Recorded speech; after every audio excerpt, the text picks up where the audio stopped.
Price Lord. கர்த்தர் நல்லவர். ஆண்டவருக்கு மகிமை உண்டாகட்டும். தேவன் நம்மோடு கூட இருக்கிறார். இந்த நல்ல வாய்ப்பை தந்த அருமையான சகோதரர் டைட்டஸ் அவர்களுக்கும், அன்பு இந்த ஊழியர் கூடுகைக்கும், இதன் பொறுப்பாளர்களாக இருக்கிற எல்லாருக்கும் இயேசுவின் நாமத்தினாலே நன்றி சொல்லுகிறோம். தேவன் நல்லவர். அல்லேலூயா.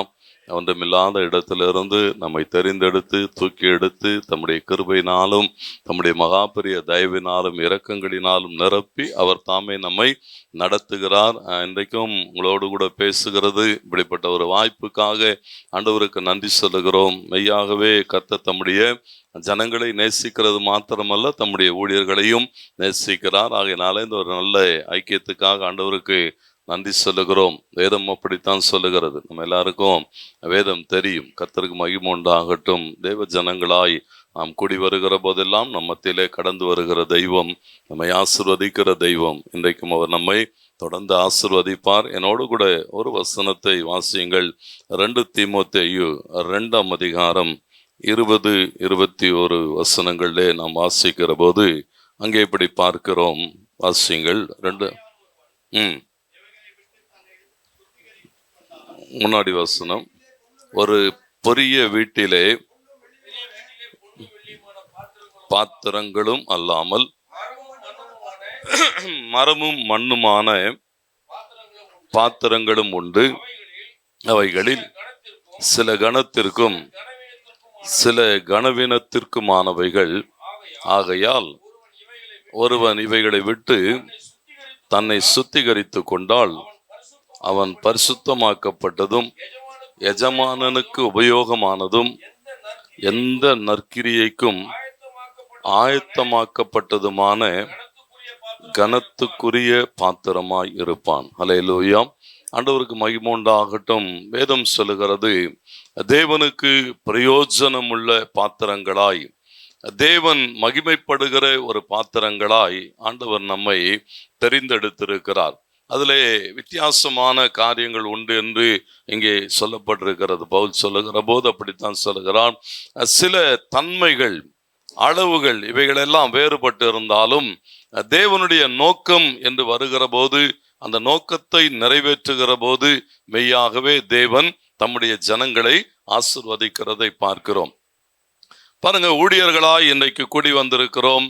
நம்ம எல்லாருக்கும் தெரிந்த ஒரு வேத பகுதியைத்தான் நான் உங்களோடு கூட இன்றைக்கு பேச வாஞ்சிக்கிறேன்.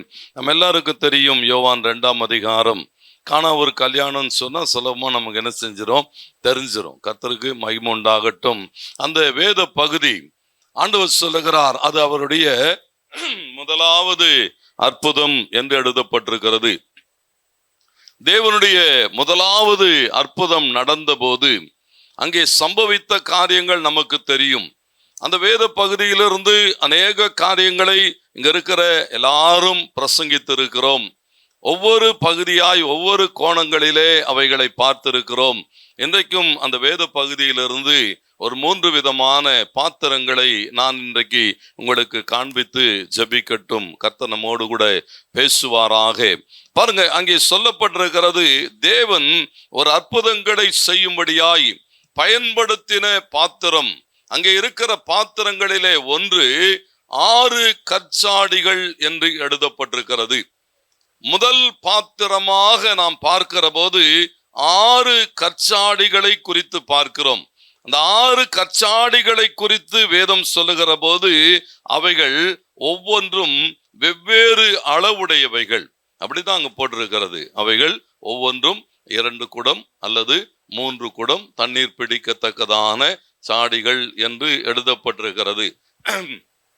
நல்லா கவனிங்க, அதனுடைய அளவுகள் வேறு, ஆனால் பயன்பாடு ஒன்றுதான். அது எதற்காக அன்றைக்கு வைக்கப்பட்டிருந்தது என்று சொல்லுகிற போது, யூத பாரம்பரியத்தின்படியாக உள்ளே வருகிறவர்கள் தங்கள் கால்களை கழுவி கொள்ளும்படியாய், சுத்திகரித்து கொள்ளும்படியாய் அந்த பாத்திரம் அங்கே வைக்கப்பட்டிருக்கிறது. ஜனங்கள் தங்களை சுத்திகரித்து கொள்ளும்படியாய், பாவத்திலிருந்து சாபத்திலிருந்து தங்களை கழுவி எடுத்து கொள்ளும்படியாய் வைக்கப்பட்டிருக்கிற ஒரு பாத்திரத்துக்கு அடையாளமாய் சொல்லப்பட்டிருக்கிற இந்த பாத்திரங்கள் சபைக்கு அடையாளமாய் நாம் பார்க்கிறோம். ஆண்டவர் மகிமைப்படுவாராக. நல்ல கவனிங்க, இந்த பாத்திரத்தினுடைய அளவுகள், தன்மைகள் எதுவாய் இருந்தாலும் குடியிருக்கிற எல்லாருடைய சபைகளும் ஒரே அளவுடையவைகள் அல்ல, ஒரே விதமான கட்டிடங்கள் அல்ல, ஒரே அளவான ஆத்துமாக்கள் இல்லை. இருக்கிற ஆத்துமாக்களிலே சிலர் பார்த்தீங்கன்னா அநேக கிராமத்து சபைகள் இருக்கிறவர்களும் சாதாரண ஆட்கள், சில இடங்கள்ல நல்ல படித்த ஆட்கள் இருக்கிறார்கள். பாருங்க, வித்தியாசமான ஜனங்கள். ஆண்டவர் என்ன எதிர்பார்க்கிறான்னு சொன்னா, இங்கே சொல்லப்பட்டிருக்கிறது, ஒரு சபை அது ஒரு பெரிய ஆசீர்வாதத்துக்குள்ளாக நடத்த வேண்டும். இன்றைக்கு ஊழியர்களாக நம்முடைய வாழ்விலும் தேவன் என்ன எதிர்பார்க்கிறான்னு சொன்னா, இங்கே சொல்லப்பட்டிருக்கிறதான இந்த அடிப்படையான காரியங்கள் இந்த சபை என்ன செய்யும் என்று சொல்லுகிற போது அங்கே போடப்பட்டிருக்கிறது, தன்னுள் மொண்டு கொண்டு வந்து ஊற்றப்படுகிற எதையும் அது ருசியுள்ளதாய் மாற்றிவிடும். ஆமென் சொல்றீங்களா? சாதாரண தண்ணீர் கொண்டு வந்து என்ன செய்யப்பட்டிருக்கிறதா, உள்ளே ஊற்றப்பட்ட போது சபையினுடைய அனுபவங்கள் அதுதான். சபைக்குள்ளாக அநேக கள்வர்கள் வருகிறார்கள், விபச்சாரக்காரர்கள் வருகிறார்கள், வேசித்தனம் பண்ணுகிறவர்கள் வருகிறார்கள், உண்மை இல்லாதவர்கள் வருகிறார்கள். பாருங்க, அநீதி செய்கிறவர்கள் எல்லாம் கூட சபைக்குள்ளாய் வருகிற போது சபை அவர்களை என்ன செய்கிறதா, மாற்றமடைய செய்கிறது. யார் உள்ளே வந்தாலும் சபை என்ன செய்ததுன்னு சொன்னா, இந்த 6 கற்சாடிகளுடைய வேலை என்னன்னு சொன்னா, அது தன்னுள் கொண்டு வரப்படுகிற எதையும் மாற்றமடைய செய்யும், மறுரூபமடைய செய்யும், மதிப்புள்ளதாக்கும், ருசியுள்ளதாக்கும், அநேகருக்கு பிரயோஜனம் உள்ளதாய் மாற்றும். ஆண்டவர் மகிமைப்படட்டும். நல்ல கவனிங்க, இந்த சபைக்குள்ளாய் கொண்டு வர, அதனால்தான் ஆண்டவர் சொல்லுகிற போது ஒவ்வொரு நாளும் அப்போஸ்தலர் 2 வாசிக்கிறோம், 47 சொல்லுகிறது, கர்த்தர் என்ன செய்தாராம், ரட்சிக்கப்பட்டவர்களை எல்லாம் அனுதினமும் சபைக்குள்ளாய் கொண்டு வருகிறார். சபைக்குள்ளே ஏன் கொண்டு வருகிறார்? சங்கீதம் 95 சங்கீதக்காரன் சொல்லுகிற போது, 92 சங்கீதக்காரன் சொல்லுகிற போது, கர்த்தருடைய ஆலயத்திலே நாட்டப்பட்டவர்கள் எப்படி இருக்கிறார்களா, ஒரு பெரிய செழிப்புக்குள்ளாக சபைக்குள்ளாய் வருகிற போது அநேக சாட்சிகள். உங்க சபையில இப்படி ஆட்கள் என்ன செய்கிறார்கள், சாட்சி சொல்றாங்க, ஒன்னும் இல்லாம வந்தோம் பாஸ்டர், ஆண்டவர் இன்றைக்கு எங்களை ஆசீர்வாதமா வச்சிருக்கிறாரு, எந்த நம்பிக்கை இல்லாம வந்தோம், கர்த்தர் இன்றைக்கு எங்களை ஒரு பெரிய நம்பிக்கையோடு வாழ வச்சிருக்கிறாரு, குடும்பமா இன்றைக்கு கர்த்தர் எங்களை என்ன செய்திரு. ஏன்னா இவைகள் சாட்சிகள். ஏன்னா தேவனுடைய ஆலயத்திலே நாட்டப்பட்டவர்கள் தேவனுடைய பிரகாரங்களில் என்ன செய்திருக்கிறார்களா, செழித்திருக்கிறார்கள் என்று எழுதப்பட்டிருக்கிறது. ஆண்டவருக்கு மகிமுண்டாட்டு. பவுல் கொரிந்து சபைக்கு பேசுகிற போது 1 கொரிந்தியர் 3:17 சொல்லுகிறார், நீங்கள் தேவனுடைய ஆலயமாய் இருக்கிறது. நாம தான் தேவனுடைய ஆலயம் என்று சொல்லுகிறார். அந்த தெய்வ ஆலயத்தை ஒருவன் கெடுத்தால் அவனை தேவன் என்ன செய்வாராம். நம்ம அப்படியே என்ன ஆயிட்டோம்னா சொன்னா, ஆட்களை குற்றப்படுத்துகிறதற்காகவே அந்த வசனங்களை பயன்படுத்தி பழகிவிட்டோம். வசனம் சொல்லுகிறது, நான் தேவனுடைய ஆலயம், ஒருவன் என்னை கெடுக்க நினைத்தால் என் தேவன் எனக்காக யுத்தம் பண்ணுவான். நான் என் ஆண்டவராக இருக்கிறேன், என் ஆண்டவருடைய ஆலயமாய் இருக்கிறேன், என் ஆண்டவர் எனக்குள்ளாக இருக்கிறார். ஒருவன் எனக்கு விரோதமாய் வந்தால் தேவன் எனக்காக நின்று யுத்தம் பண்ணுவார். எப்போதும் வேத வசனங்கள் நீங்க பாசிட்டிவா திங்க் பண்ணுங்க. ஒரு டைட்டஸ் அப்படிதான் எப்போதும் என்னன்னா, வித்தியாசமா நீங்க பார்க்கணும். வித்தியாசமா பார்க்கும்போது எப்படி பார்க்கணும், எல்லாரை போல அல்ல. பாருங்க, இந்த வார்த்தைகள் இங்கே சொல்லப்பட்டிருக்கிறது. ஆண்டவர் ஒவ்வொரு நாளும் என்ன செய்கிறாரா, அந்த ஒரு பெரிய ஆசீர்வாதத்துக்குள்ளாய் நடத்தும்படி சபையை நம்முடைய கைகளிலே தந்திருக்கிறார். ஆண்டவருக்கு மகிமை உண்டாகட்டும். சபையிலே 3 விதமான காரியங்களை நாம் தொடர்ந்து பார்க்கிறோம். முதல் காரியமாக இங்கே சொல்லப்பட்டிருக்கிறது, அதுல இருக்கிற ஊழியர்கள். நாம் தான் தேவனுடைய ஊழியங்களை செய்யும்படியாக அந்த சபையிலே கொண்டு வந்து என்ன செய்யப்பட்டிருக்கிறோம், வைக்கப்பட்டிருக்கிறோம். கர்த்தருக்கு மகிமை உண்டாகட்டும். அங்கே 2 நாளாகமம் 29:11 சொல்லுகிறது, ஒரு ஊழியக்காரர்களாய் நீங்களும் நானும் எப்படிப்பட்டவர்களா, பணிவிடைக்காரர்கள் என்று சொல்லப்பட்டிருக்கிறது. ஆண்டவரை நேசிக்கவும், ஆண்டவரை ஆராதிக்கவும், ஆண்டவருக்குரிய மகிமையானவைகளை செய்யவும் தேவன் என்ன செய்திருக்கிறாரா, நம்மை தெரிந்தெடுத்து நம்முடைய கரங்களிலே அந்த ஊழியங்களை கொடுத்திருக்கிறார். எஸ்யா 56:7 எஸ்யா சொல்லுகிற போது சொல்லுகிறார், நாம் என்ன செய்ய வேண்டி இருக்கிறதா, கர்த்தரை சேவிக்க வேண்டும், ஆண்டவருக்குரிய காரியங்களில் என்ன செய்ய வேண்டும், மகிமை செலுத்த வேண்டும். பாருங்க, இவைகளை நாம் செய்கிற போது, வெளிப்படுத்தல் நீங்க வாசிக்கிற போது அநேக காரியங்கள் போடப்பட்டிருக்கிறது. இந்த 11ஆம் அதிகாரத்திலே கர்த்தருக்கு மகிமை உண்டாகட்டும். அதுக்குள்ள நிறைய போக விரும்பல, கர்த்தர் நம்மை ஆசீர்வதிக்கட்டும். முதல் வசனத்திலிருந்து வாசிப்பீர்கள் என்று சொன்னால், அங்கே ஒரு தூதனுக்கு ஒரு அளவுகோல் கொடுக்கப்படுகிறது. நீ போய் என்ன செய்ய, வாசிக்கிறீங்களா அந்த வசனம்? பின்பு கைக்கோலுக்கு ஒப்பான ஒரு அளவுகோல் என்னிடத்தில் கொடுக்கப்பட்டது. அப்பொழுது தேவதூதன் நின்று என்னை நோக்கி, நீ எழுந்து தேவனுடைய ஆலயத்தையும் பலிபீடத்தையும் அதில் தொழுது கொள்ளுகிறவைகளையும் அளந்து பார் என்று சொன்னார். பாருங்க, கடைசி எக்காலம். தேவனுக்கு மகிமை உண்டாகட்டும். அந்த வேத பகுதிகளை எல்லாம் நீங்க வாசிப்பீர்களானால் 6 எக்காலங்கள் ஊதப்பட்டு முடிந்ததற்கு பின்பு கடைசி எக்காலம் ஊதப்படுகிற நேரங்களிலே அந்த வார்த்தை சொல்லப்பட்டிருக்கிறது.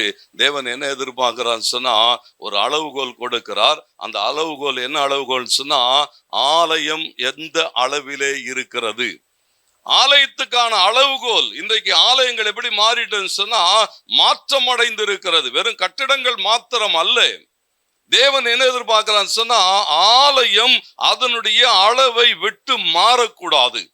தேவன் ஆலயங்களுக்கு என்ன வைத்திருக்கிறதை பார்க்கிறோம். தேவனுடைய பிரமாணங்கள், கர்த்தருக்கு மகிமை உண்டாகட்டும், வெவ்வேறு உபதேசங்கள் இன்றைக்கு வந்திருந்தாலும் வேதம் இன்றைக்கு நாம் எல்லாம் விசுவாசிக்கிறபடி ஒரு திரியேக தேவனுடைய நாமத்தை உயர்த்துகிறோம் என்று சொன்னால், அந்த உபதேசத்துக்குள்ளாக என்ன செய்ய வேண்டி இருக்கிறதா, அளவுகளுக்குள்ளாக. தேவன் பாருங்க, நோவாவை கொண்டு பேழையை கட்டுகிற போதே அளவை தாண்டி ஒன்றும் செய்ய முடியாது. நீங்க எசேக்கியேல வாசிக்கிற போது எசேக்கியேல் அப்படித்தான் சொல்கிறார், சுற்றிலும் அந்த நகரம் அளவு மாறாமல் கட்டப்பட்டிருக்கிறதை பார்க்க முடியும். அப்போ ஆலயத்தினுடைய அளவுகள், பலிபீடத்தின் அளவுகள், பலிபீடத்திலே தொழுது கொள்ளுகிறவனுடைய அளவுகள், இன்றைக்கு அவைகள் சரியா இருக்குமானால் அற்புதங்கள், இயேசு கானாவூர் வீட்டிலே அற்புதம் செய்தார் என்று சொன்னால் அங்கே நிறைவேறின 3 காரியங்கள். ஒன்று, இந்த ஆலயம், இந்த ஆலயத்தில் இருக்கிற ஆட்கள், ஊழியர்கள், தேவனுக்கு மகிமை உண்டாகட்டும், பிரதானமான வேலை செய்யும்படி தேவன் என்ன செய்திருக்கிறாரா, அழைத்திருக்கிறார். அதில் சொல்லப்பட்டிருக்கிறது, அவர்கள் என்ன செய்ய வேண்டி இருக்கிறதா, உண்மையாய். மோசே குறித்து வேதம் நமக்கு அப்படித்தான் போதிக்கிறது. மோசே தேவனுடைய வீட்டிலே பணிவிடைக்காரனாய் எங்கும் உண்மையுள்ளவனாய் இருந்தான். இன்றைக்கு அந்த உண்மை, தேவனுக்கு மகிமை உண்டாகட்டும். ஒரு வசனத்தை என்னோடு கூட வாசியுங்கள். 2 நாளாகமத்தின் புத்தகம் 12ஆம் அதிகாரம் 9-10 வசனங்களை பார்க்கிறோம். வாசியுங்கள், நல்லா கவனிங்க. ஆண்டவர் நம்மை நடத்துவாராக. வாசியுங்கள். சீஷாக் வந்து பாருங்க, கர்த்தருடைய ஆலயத்தின் பொக்கிஷங்களையும் சாலமோன் செய்வித்த பொன் பரிசைகள். நல்லா கவனிங்க, சாலமோன் 1 ராஜாக்களில் போடப்பட்ட சாலமோன் ஒரு 300 பொன் கேடகங்களை செய்து வைத்திருந்தான். அதுதான் சொல்றேன். ஏன் சொல்றேன்னா, ஒரு உண்மையுள்ள தலைமைத்துவத்துக்கும் தேவனோடு கூட நடக்கிற தலைமைத்துவத்துக்கும் சாதாரண நிலைமையிலே ஓடிக்கொண்டு இருக்கிறவர்களுக்கும் இருக்கிற வித்தியாசத்தை இந்த 2 வசனங்கள் காண்பிக்கிறது. சாலமோன் காலத்திலே வெள்ளியே ஒரு பொருட்டாக எண்ணப்படவில்லை. ஏன்னா தேவன் அவனை நடத்தினார், தேவன் காரியங்களை செய்து கொண்டிருந்தார், தேவனோடு கூட இருந்த காலகட்டங்கள் அது. 300 கேடகங்களை வைத்திருந்தான். கேடகங்கள் பாதுகாப்புக்கானவைகள். ஆனா என்ன நடக்கிறதுன்னு பாத்தீங்கன்னு சொன்னா, ஒரு யுத்தம் வருகிற போது, எதிரி வருகிற போது, எதிரி வந்து என்ன செய்து விட்டு போய்விட்டானா, எல்லாவற்றையும் எடுத்து கொண்டு போய்விட்டான். இப்ப என்ன நடக்கிறது? அடுத்த வசனம் சொல்லுது, வாசிங்கள். அவைகளுக்கு பதிலாக பாருங்க, ரெகோபயாம் இன்றைக்கு என்ன செய்து கொண்டு இருக்கிறான்னு சொன்னா, பொண்ணுக்கு பதிலாக. இப்ப நம்ம ஆளுங்கள்லாம் பாத்தீங்கன்னு சொன்னா, பொண்ணு போடலன்னா விட்டுணும், இல்லைன்னா சும்மா இருக்கணும். இந்த கவர் இங்க வாங்கி அதுல போட்டு அப்படியே இருக்கிற மாதிரி என்ன செய்ய வேண்டியது. இவன் அப்படிதான். இவன் என்ன பண்ணானா, செஞ்சு வச்சுட்டான், களவு போயிட்டு, இதுதான் உண்மை. களவு போயிட்டது இல்லையா, அதுதான் உண்மை. ஆனா என்ன செய்கிறதை பார்க்கிறோம், ஜனங்களை ஏமாற்றும்படியாக. ஜனங்களுக்கு என்ன செய்யக்கூடாதுன்னு சொன்னா, அதுக்கு பதிலாக வேறொன்றை உருவாக்கி எப்படியெல்லாம் மாய்மாலம் பண்ண முடியுமோ அப்படியெல்லாம் மாய்மாலம் பண்ணி, ஏன்னா இழந்து போய் இருக்கிறாய், விழுந்து போய் இருக்கிறாய், தேவனுடைய பிரசன்னத்தை விட்டு வெளியே போயிட்டாய். வேதம் என்ன எதிர்பார்க்குன்னு சொன்னா, உண்மையாயிரு, தேவ சமூகத்திலே உண்மையாயிரு. இதுதான் நான் இப்படித்தான் இருக்க, இதுதான் என் வாழ்க்கை. களவு போய் விட்டது, காணாமல் போய்விட்டது. ஒரு காலத்துல விசுவாசம் இருந்தது உண்மைதான், நீதியா இருந்த உண்மைதான், பரிசுத்தவானா இருந்த உண்மைதான். ஆனா களவு போய்விட்டது. உண்மையா நில்லு தேவ சமூகத்துல. தேவன் உன்னை திருப்பி கொண்டு வருகிறதுக்கு அவர் உண்மையும் நீதியும் உள்ள தேவன். எவ்வளவு மாய்மாலம் மாத்தி புதுசா செஞ்சு வச்சுட்டு என்ன செய்வான்? அப்ப யோசிச்சு பாருங்க, தேவன் என்ன எதிர்பார்க்கிறான்னு சொன்னா, தங்கத்துக்கு பதிலா பித்தளை இல்லை. ஒருவேளை பார்க்கறதுக்கு வேணா அப்படி என்ன இருக்கலாம். இன்னைக்கு அநேகர் அப்படித்தான் இருக்கிறாங்க. அநேக சபைகள் அப்படி சபைகளை போல இருக்கிறது. ஊழியர்கள் அப்படி ஊழியர்களை போல இருக்கிறார்கள். ஆனா யாருக்கு தெரியும்? பாருங்க, ஒரு சிற்பி ரொம்ப ஒரு விலையேற பெற்ற வகையில நேரம் எடுத்து ஒரு கற்சிலையை உருவாக்குனான். அவ்வளவு அழகா உருவாக்கிட்டான். செய்து கொண்டே வருகிற போது இந்த காதுடைய பின்பகுதி இருக்கு பாத்தீங்களா, அதை செதுக்கும் போது அந்த பின்பகுதி உடைஞ்சிட்டது. உடைஞ்சிட்ட உடனே அவனுக்கு எல்லாம் செய்து முடித்தாயிட்டது. எடுத்துட்டு போய் வைக்கணும், கொடுக்கணும். ஆனா காதுடைய அப்போ மறுபடியும் அதை செய்து கொண்டு இருக்கிறான். அப்போ அவனுடைய நண்பர் கேட்கிறாங்க, ஏன் மறுபடியும் இதே மாதிரி ஒண்ணு செய்து கொண்டு இருக்கிறாய்? அவன் சொல்றான், இல்ல அதுல காதுல உடைஞ்சு போயிட்டது. அவன் கேட்கிறான், அவன் நண்பர், இதை எங்க வைக்க போறாங்க? இல்ல ஒரு பெரிய கோபுரத்துல கொண்டு போய். எவ்வளவு உயரம் இருக்கும்? அது இருக்கும் ஒரு 60 அடி கோபுரம். 60 அடி கோபுரத்து உச்சியில கொண்டு போய் வைக்கப்படுகிற இந்த சிலையில பின்னால காதுல உடைஞ்சது எவனுக்கு தெரிய போகுது? கொண்டு போய் வையா, எதுக்கு நேரம் எடுத்து இதை செய்து கொண்டு இருக்கிறாய் என்று சொன்ன போது என்ன தெரியுமா சொன்னா, யாருக்கும் தெரியாது, ஆனா எனக்கு தெரியும், என் மனசாட்சிக்கு தெரியும். நான் எப்படி இருக்க விரும்புறேன்னு சொன்னா, மற்றவர்களுக்காக வாழ்கிறதை விடுங்கள். உங்களுக்கு தெரியும், தேவனுக்கு தெரியும். ஆண்டவர் என்ன எதிர்பார்க்கிறான்னு சொன்னா, கொஞ்சத்தில் உண்மையாயிரு, உன்னை அநேகத்தின் மேலே அதிகாரியாய் வைப்பேன். ஆண்டவருடைய எதிர்பார்ப்புகள் கர்த்தருக்கு மகிமை உண்டாகட்டும். இன்றைக்கு அநேகர் பாருங்க, ஊழியர்கள் என்ன இல்லைன்னு சொன்னா, அவைகளிலே குறைவுபட்டு இருக்கிறோம். ஒத்துக்கொண்டு அடுத்த நிலைமைகளுக்கு கடந்து போக வேண்டும். ஏன் அந்த கற்சாடிகள் இன்றைக்கு மாற்றங்கள் உருவாகல? ஆட்களை தான் கேட்கிறாங்க, ஏன் இன்றைக்கு சபைகள் அற்புதங்கள் நடக்கல? அற்புதங்கள் நடக்கிறது போல காண்பிக்கிறார்கள், அற்புதங்கள் நடக்கிறது போல என்ன செய்கிறார்கள்? பேசுகிறார்கள். கர்த்தருக்கு மகிமை உண்டாகட்டும். அநேக இடங்களிலே தேவன் ஒன்றுமில்லாத சாதாரண ஊழியர்களை கொண்டு இன்றைக்கும் அற்புதம் செய்து கொண்டுதான் இருக்கிறார். ஆனா அதெல்லாம் வெளியே என்ன செய்கிறது இல்லைன்னா வருகிறது இல்லை. வருகிறவைகள் எல்லாம் தங்கத்துக்கு பதிலாக வைக்கப்பட்டிருக்கிற பித்தளைகள். தேவன் என்ன எதிர்பார்க்கிறான்னு சொன்னா, எல்லாவற்றிலும் உண்மையாயிரு. பிரச்சனைகள் தான் இருக்குது. கர்த்தருக்கு மகிமை உண்டாகணும்னா தேவனுடைய ஊழியக்காரன் என்று சொன்னார். ஏன் இதெல்லாம் சொல்லுகிறேன்னு சொன்னா, சின்ன சின்ன காரியங்கள் உங்கள் ஞாபகத்திலே இருக்கும் என்பதற்காக. மகா அலெக்சாண்டர் ஒருமுறை இந்திய தேசத்துல இந்த யுத்தங்களை எல்லாம் நடத்தி அந்த கடைசி யுத்தம் எல்லாவற்றையும் வென்று விட்டான். திடீர்னு வந்த இடத்துல என்ன செய்துட்டது? உடம்பு முடியாம போயிட்டது. ரொம்ப சாகிறதுக்கு ஏதுவான நிலைமையில போராடி கொண்டு இருக்கிற போது அந்த ஊர்ல இருக்கிறவங்க சொன்னாங்க, ஒரு வைத்தியன், அவனோடு கூட இருந்த வைத்தியர்களாலே அவனை குணமாக்க முடியாத போது, அப்ப கூட இருந்த ஒருத்தர் சொன்னார், இல்ல ஒரு வைத்தியர் இருக்கிறார், எனக்கு தெரிந்தவர், நான் அழைத்து கொண்டு வருகிறேன், அழைத்து கொண்டு வரட்டுமா? ஆனா அவர் யாரு? இந்த ராஜாவினுடைய அரசாங்க வைத்தியர்.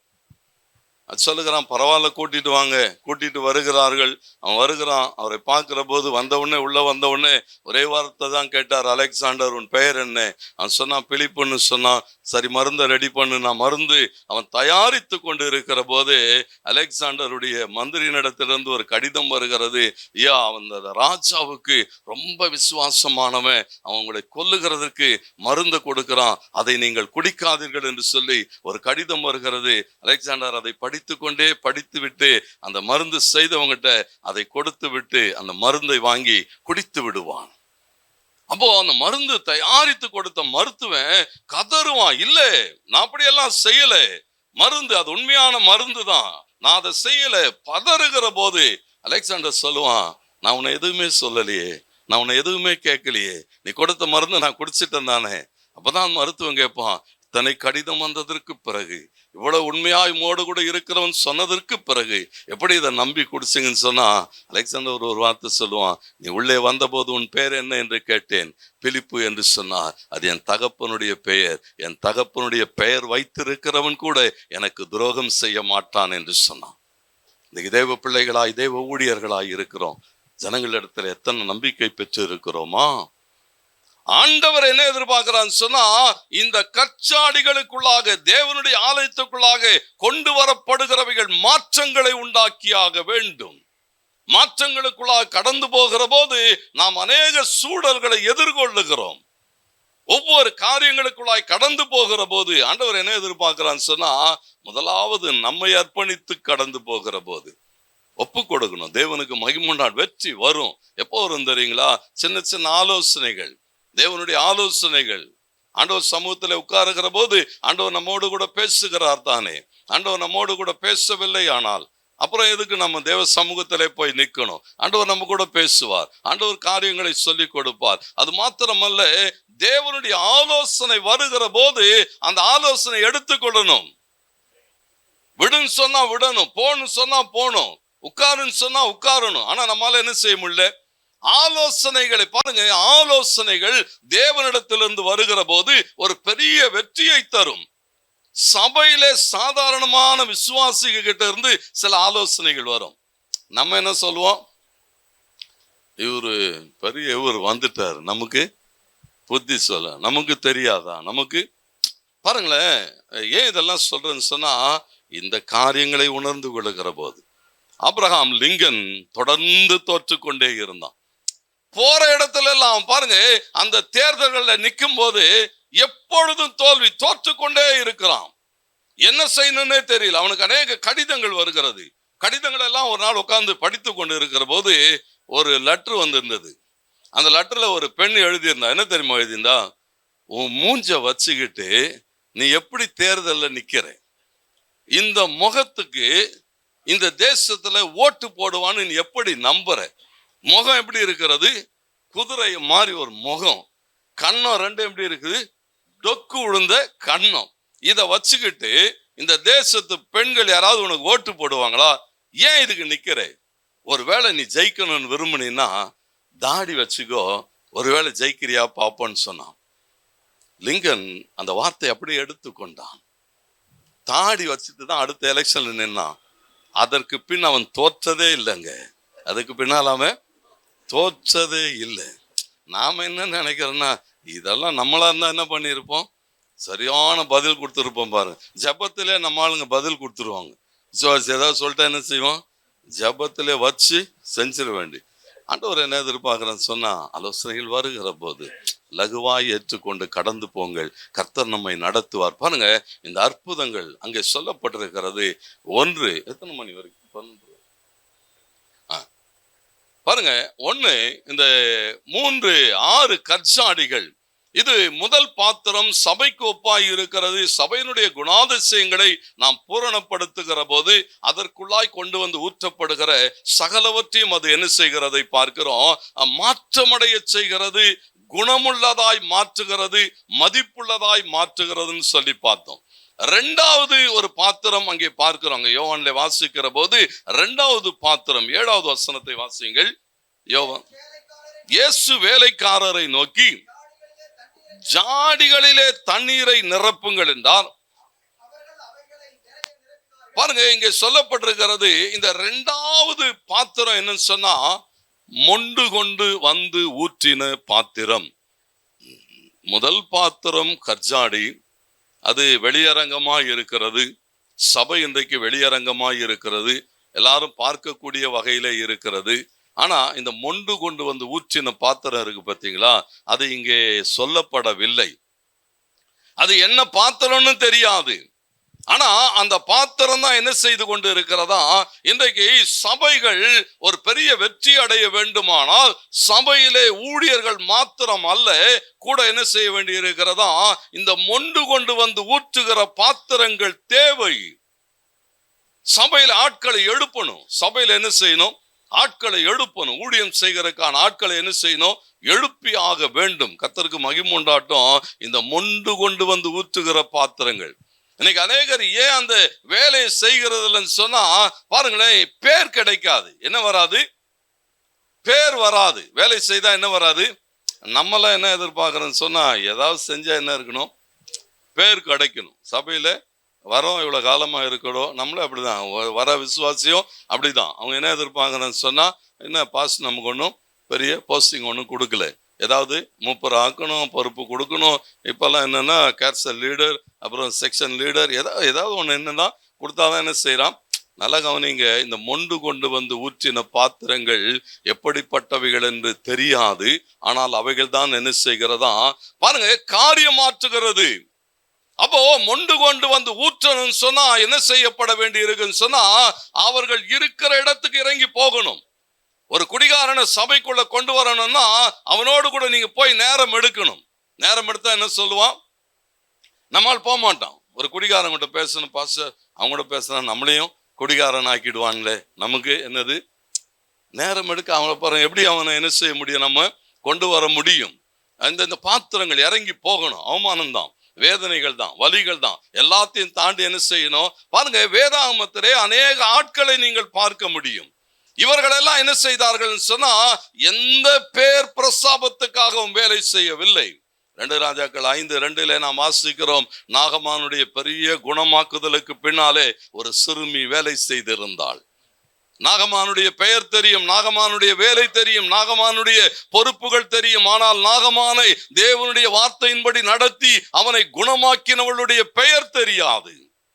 யோசிச்சு பாருங்க, அந்த சிறு பிள்ளையினுடைய நிலைமையிலே நாம் இருந்திருந்தோம்னு சொன்னா, எத்தனை கனவுகள், எத்தனை எதிர்பார்ப்புகள், எப்படியெல்லாம் வாழணும்னு அந்த பிள்ளை எதிர்பார்த்து இருக்கும். ஆனா நாகமான் என்ன செய்கிறதை பார்க்கிறோம். யுத்தத்திலே அவளை சிறையாய் பிடித்து கொண்டு வருகிறான், தன்னுடைய வீட்டிலே ஒரு வேலைக்காரியாய் வைத்திருக்கிறான். உண்மைக்கு அந்த பிள்ளை என்ன செஞ்சிருக்கணும்னு சொன்னா, நாகமானுக்கு தீமையானதை நினைத்திருக்கணும். ஒரு தேவ பிள்ளை எந்த சூழலிலும் தன் சத்துருக்களை நேசிக்க வேண்டும்.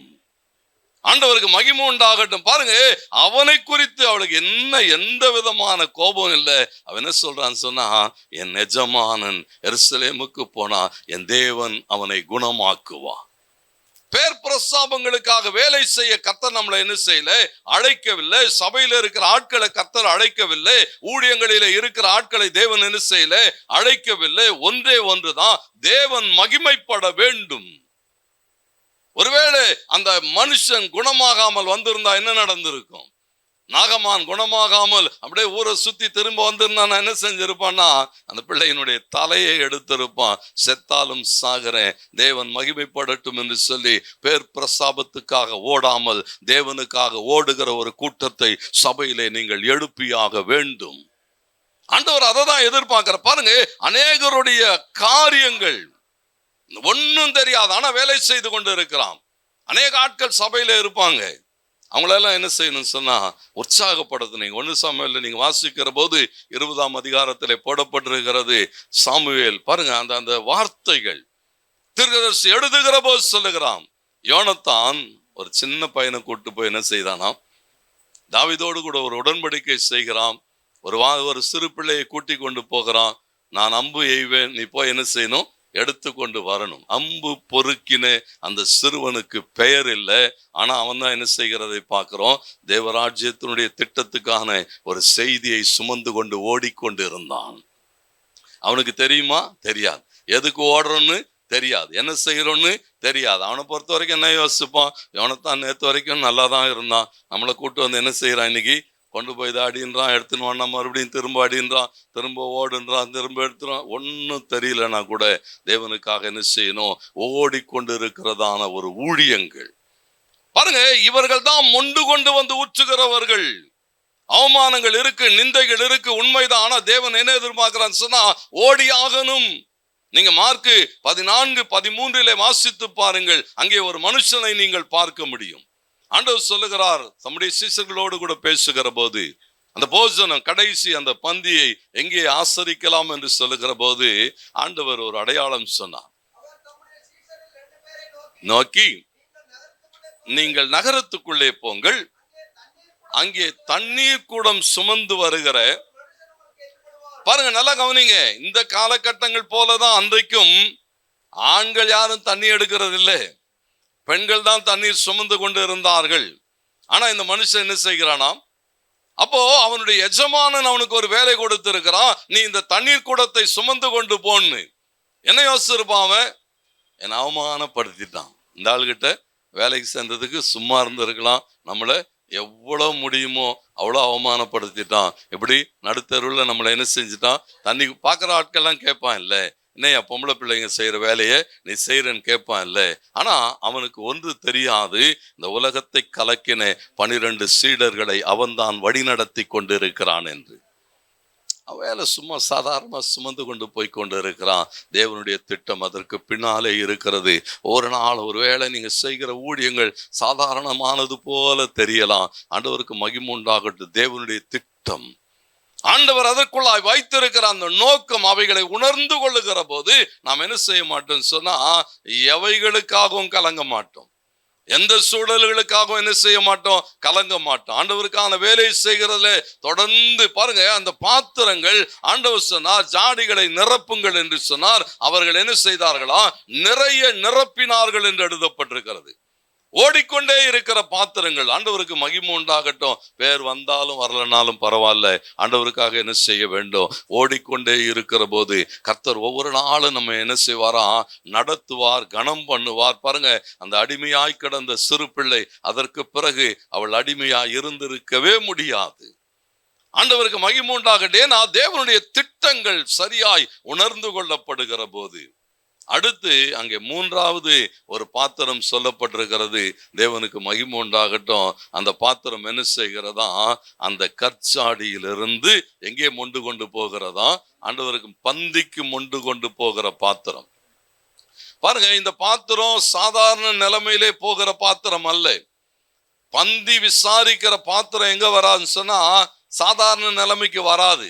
இங்க கீழே கால் கழுவுற இடத்துல இருந்து தண்ணியை மொண்டு கொண்டு ஊத்துகிற இடத்துக்கு வராது. அது என்ன பண்ண இருக்குன்னு சொன்னா, கொஞ்சம் அடுத்த லெவலுக்கு போயிட்டது, கொஞ்சம் மேன்மையான இடத்துக்கு போயிட்டது. கர்த்தர் உயர்த்தி வச்சுட்டார், அடுத்த ஸ்டெப்புக்கு போயிட்டது. இவைகள் எல்லாம் என்னன்னு சொன்னா, சாட்சியின் பாத்திரங்கள். இந்த சபையிலிருந்து, நம்முடைய ஊழியங்களிலிருந்து, நம்முடைய ஆலயங்களிலிருந்து சாட்சிகள் தேவனுக்கு மகிமையா என்ன செய்ய வேண்டி இருக்கிறதா, எழும்பி போயாக வேண்டும். ஏன்னா வேதம் சொல்லுகிறது, ஒரு பாத்திரங்கள், பல வகையான பாத்திரங்கள் சபையிலே உண்டு, ஊழியங்களிலே உண்டு. ஆண்டவருக்கு மகிமை உண்டாட்டும். இந்த சாட்சியின் பாத்திரங்கள் ஒவ்வொரு நாளும் ஆண்டவருக்கு மகிமையாக என்ன செய்ய வேண்டி இருக்கிறதா, கொண்டு போகணும். தேவன் யார், தேவன் எப்படிப்பட்டவர்? நீங்க வாசிக்கிறோம், லூக்கால வாசிக்கிறோம் 8ஆம் அதிகாரம் 43 நீங்கள் வாசிக்கிற போது, 12 வருட பெரும்பாடு உள்ளவள் என்று அறியப்பட்டவள். பாருங்க, அவளுடைய வாழ்க்கை நமக்கு தெரியும். அவளுக்கு என்ன கிடையாதுன்னு சொன்னா, ஊர் பேர்லாம் கிடையாது, வியாதியினாலே அறியப்பட்டவள். மார்க்கு சொல்லுகிற போதும் அப்படித்தான் சொல்லுகிறார். 12 வருஷம் வியாதி, பெரும்பாடு உள்ளவள், போராட்டங்களோடு கூட கடந்து போய் கொண்டு. பாருங்க, அவளுடைய வாழ்விலே ஒன்றுமில்லாத போது, என்ன இல்லையா, பணம் இல்லை, ஆரோக்கியம் இல்லை, உதவி செய்கிறதுக்கு ஆட்கள் இல்லை, எல்லாரும் அற்றுப்போன நிலைமையில வசனம் சொல்லுகிறது, அவள் இயேசுவை குறித்து கேள்விப்பட்டாள் என்று எழுதப்பட்டிருக்கு. யார் போய் சொல்லுகிறா? சொன்னவன் ஆனா பெண்ணா தெரியாது, போய் பேசினவர்கள் யார் என்று தெரியாது. அவர்கள் செய்த காரியங்கள் ஒன்றே ஒன்றுதான், தேவன் இருக்கிறார், இயேசு இருக்கிறார். இயேசு வாழ்விலே அற்புதங்களை செய்வார். தன்னை குறித்து, சபையை குறித்து சாட்சி சொல்லுகிற ஆட்கள், சபையில உற்சாகப்படுத்தணும் அப்படிப்பட்ட ஆட்களை. இன்னைக்கு நீங்க யோசிச்சு பாருங்க, முதல்ல சபையில சாட்சி சொன்னா அப்படி உயிருள்ள சாட்சிகள் வரும். இப்ப சாட்சி சொன்னாவே பாதி பேர் என்ன செய்ய மாட்டேன்றான், வரமாட்டேன்றான். சாட்சி சொல்லவே சாட்சிகள் எல்லாம் செத்து போய்விட்ட கடைசி காலங்களிலே வாழ்ந்து கொண்டு இருக்கு. ஆண்டவர் என்ன எதிர்பார்க்கிறான்னு சொன்னா, உயிருள்ள சாட்சிகள். சபையை குறித்து சாட்சி கொண்டு போகணும். ஒரு முறை எங்க சபைக்கு வந்து பாருங்க, ஒரு முறை வந்து எங்க பாஸ்டரோட வார்த்தையை கேட்டு பாருங்க, ஒரு முறை எங்க உபவாச கூட்டத்துக்கு வாங்க, கர்த்தர் உங்க வாழ்க்கையில் அற்புதங்களை செய்வார் என்று, அதாவது தங்களை சாட்சியாய் சொல்லுகிற ஆட்கள் போய் சொல்லணும், என் வாழ்க்கையில நான் இப்படியெல்லாம் இருந்தேன். ஆண்டவருக்கு மகிமை உண்டாட்டும். டைட்டஸ் பாஸ் சொல்லும்போது சொன்னார், நாங்கள் அப்படிதான் இருந்தோம், தேவனை அறியாதவர்களாய், தேவனுக்கு தூரமாய், தேவன் இல்லை என்று சொல்லி வாழ்ந்து கொண்டு இருந்த எங்களை தேடி இயேசு வந்தார். தேடி வந்தவர், மீட்டெடுத்தவர், ஊழியங்களை தந்தவர். ஒரு 30 வருஷமா தேவனுக்காக இந்த சபைகளை நடத்த கர்த்தர் கிருபை பாராட்டினார். சொன்னா அவருடைய அன்பு சொல்லணும். ஆண்டவரை குறித்து என்ன செய்ய வேண்டும் பாருங்க, இந்த சாட்சிகள் என்ன செய்கிறதுன்னு சொன்னா, தேவனுடைய மகிமைக்காக. அப்போ சாட்சி சொல்ல ஆட்களோடு கூட போகிற போது நீங்க யோசிச்சு பாருங்க, அந்த 12 வியாதிப்பட்டவர்களுடைய வீட்டுக்குள்ளே ஒருவன் பிரவேசித்திருந்தால், அல்லது ஒரு பிள்ளை பிரவேசித்திருந்தா, அது என்ன சகிக்க வேண்டி இருக்கிறதா, எல்லாவற்றையும் சகிக்கணும். இன்னைக்கு அநேக நேரங்கள்ல போக மாட்டேன்றான். போய் என்ன செய்கிறதில்ல, அங்கெல்லாம் போய் சொல்ல முடியாது பாஸ்டர், அங்கெல்லாம் போய் என்ன செய்ய முடியாது. ஆட்கள் பாருங்க, தேவன் என்ன எதிர்பார்க்கிறான்னு சொன்னா, சாட்சிகளை எழுப்புங்கள், பாரத்தோடு கூட தரிசனத்தோடு கூட சபையை குறித்து ஊழியங்களை குறித்து சாட்சி சொல்லுகிற ஆட்கள் பாருங்க. யோவான் 4 வாசிக்கிற போது நமக்கு தெரியும், சமாரிய ஸ்திரியை குறித்து வேதம் சொல்லுகிறது. அவள் போய் ஒரே ஒரு வார்த்தை தான் சொன்னா, நீங்க வாங்க, ஒரு மனுஷன் நான் செய்த எல்லாவற்றையும் எனக்கு சொன்னார், அவர் மேசியாதானோன்னு சொல்லி வந்து பாருங்கள் என்று சொல்லுகிறார். பாருங்க, இந்த வார்த்தை அவள் பேசுகிற போது அந்த வார்த்தை எப்படி பதிவு செய்யப்பட்டிருக்குன்னு சொன்னா, நான் செய்த எல்லாவற்றையும். அப்போ ஒரு ஆட்கள் என்ன கேட்பாங்க, அப்படியா, என்ன செஞ்ச நீ சொல்லு, என்ன செஞ்ச சொல்லணுமே. தன்னை நான் யாரா இருந்தேன், எப்படி இருந்தேன், எனக்கு எத்தனை புருஷன் இருந்தான், எப்படி எல்லாம் வாழ்ந்து கொண்டு இருந்தேன், என் துன்மார்க்க வாழ்க்கை எப்படி இருந்தது, இது எல்லாத்தையும் ஒருத்தர் சொன்ன சாட்சிகள் பல நேரங்கள் என்ன செய்ய வேண்டி இருக்குன்னு சொன்னா, அர்ப்பணித்தாக வேண்டும். ஒரு மனுஷனை இயேசுக்குள்ளாய் நடத்துகிறதுக்கு என்ன செய்ய வேண்டி இருக்குன்னா, அர்ப்பணித்தாக வேண்டும். இந்த சாட்சிகள் பாருங்க, போய் பேசுகிறாள், அந்த வார்த்தைகள் சொல்லுகிறது. பின்னால் அடுத்து அந்த 39வது வசனத்துல எல்லாம், அவள் சொன்னதை கேட்டு அநேகர் என்ன செய்தார்களா, இயேசுவினிடத்திலே விசுவாசம் வைத்தார்கள். அப்ப இந்த சாட்சிகள் தான் சபை என்ன செய்கிறதை பார்க்கிறோம், வளர்த்தெடுக்கும். ஊழியம் செய்கிற ஆட்கள் கர்த்தருக்கு மகிமை உண்டாட்டு. ஒவ்வொரு நாளும் ஆண்டவர் என்ன எதிர்பார்க்கிறான்னு சொன்னா, தேவனுக்கு சாட்சிகளாய் இருக்க அழைக்கப்பட்டிருக்கிறோம். ஆண்டவருக்கு சாட்சிகளாய் இருக்கணும்னா கொஞ்சம் பிரயாசப்படணும். கர்த்தர் என்னெல்லாம் செய்தார் என்று சொல்லி நாம் என்ன செய்ய வேண்டி இருக்கிறது, சொல்ல வேண்டி இருக்கிறது. அவமானங்கள் வரும், நிந்தைகள் வரும், நம்முடைய பழைய வாழ்க்கை என்ன செய்யப்படும், சொல்லப்படும். அதுக்கெல்லாம் ஒண்ணுத்துக்கு என்ன செய்யக்கூடாது, கவலைப்படாத சாட்சிகள் தான் என்ன செய்கிறதை பார்க்கிறோம். குடும்பங்களுடைய தேவைகள். அங்கே காணா ஒரு கல்யாணத்துல நாம் அப்படித்தான் பிரசங்கம் பண்ணுகிறோம். அந்த திராட்சை ரசம் வந்த போது இந்த குடும்பத்தோட கவலை எல்லாம் போயிட்டது. திராட்சை ரசம் வந்த போது குடும்பத்தினுடைய தேவைகள் எல்லாம் சந்திக்கப்படுது. திராட்சை ரசம் வந்த போது அவர்கள் எல்லாம் திருப்தி அடைந்தார்கள். எப்போ ஜனங்களுடைய வாழ்வில் இதெல்லாம் நடக்கும்னு சொன்னா, உயிருள்ள சாட்சிகள் சபையிலிருந்து எழும்பி புறப்பட்டு போகிற போது ஜனங்கள் சந்தோஷப்படுவார்கள், ஜனங்கள் திருப்தி அடைவார்கள். ஒரு பெரிய சாட்சி வரும். தேவன் என்ன செய்வாரா, அங்கே மகிமைப்படுவார். ஆண்டவருக்கு மகிமை உண்டாட்டும். கர்த்தர் அப்படியே உங்கள் ஒவ்வொருவரையும், உங்கள் ஊழியங்களையும் கர்த்தர் ஆசீர்வதிப்பார். உங்களை கொண்டு கர்த்தர் பெரிய காரியங்களை செய்வார். உங்கள் சபையிலே மொண்டு கொண்டு வந்து ஊற்றுகிற 1000 பாத்திரங்களை கர்த்தர் எழுப்பி தருவார். அதே போல மொண்டு கொண்டு போகிற பாத்திரங்களை கர்த்தர் எழுப்பி தருவார். சபை தேவனுக்கான ஒரு மகிமுள்ள சாட்சியா எழும்பும். கர்த்தர் உங்கள் ஒவ்வொருவரையும் இந்த ஊழியங்களையும் ஆசீர்வதிப்பார். கண்களை மூடி நாம் ஜெபம் பண்ணுவோம். நல்ல ஆண்டவரே, உம்மை துதிக்கிறோம், உம்மை ஸ்தோத்திரிக்கிறோம். தேவரீர் கொடுத்த இந்த தருணத்திலும் ஆண்டவரே, உம்மோடு கூட ஆண்டவரே உறவாடும்படியாய், உம்முடைய வார்த்தைகளை தியானிக்கும்படியாய் ஆண்டவரே எங்களோடு கூட நீர் பேசினீர். எல்லாம் நாங்கள் கேட்ட காரியங்கள் தான்ப்பா. மறுபடியும் ஒரு விஷயம் திரும்ப ஆண்டவரே எங்களுக்கு ஞாபகப்படுத்தி இருக்கிறீர், அவ்வளவுதான். உம்முடைய ஊழியர்களோடு கூட நீர் பேசி இருக்கிறீர். ஊழியங்களுக்கு காரியங்களை வெளிப்படுத்தி தந்திருக்கிறீர். திரும்பவும் ஆண்டவரே ஒரு விஷயம் கூட அப்பா பேசின தெய்வம் தொடர்ந்து ஒவ்வொருவரோடும் கூட இணைந்து கொள்ளும். 2025 ஆரம்பித்த ஆண்டவரே, 10 மாதங்கள் ஓடிவிட்டது. நீ இருக்கிறது 2 மாசம்தான். கொஞ்ச நேரம் அப்படி ஜெபம் பண்ணுவோமா? நீ இருக்கிறது 2 மாசம்தான். அதுலயும் 1 மாசம் இந்த கிறிஸ்துமஸ் கொண்டாட்டங்கள் அப்படி இப்படியே ஓடி போகும். இருக்கிற 1 மாதத்துல தேவனுக்காக என்ன செய்ய போகிறோம்? இந்த 2025 ஆரம்பித்த நாட்களிலே எத்தனை பொருத்தனைகள், எத்தனை தரிசனங்கள், எவ்வளவாய் வாக்கு தத்தங்கள் எல்லாவற்றையும் இன்றைக்கு இந்த வருஷத்தின் கடைசி நாட்களிலே நின்று திரும்பி பார்த்து ஆண்டவரே உமக்காக நாங்கள் எதை ஆகிலும் செய்யட்டும். எத்தனை பேரும் மொண்டு கொண்டு வந்து ஊற்றினோம் என்று தெரியாது. அநேக நேரங்களிலே பேசி பேசியே காலங்கள் ஓடிவிட்டது. தெய்வம் எங்களோடு கூட இணைந்து கொள்ளோ.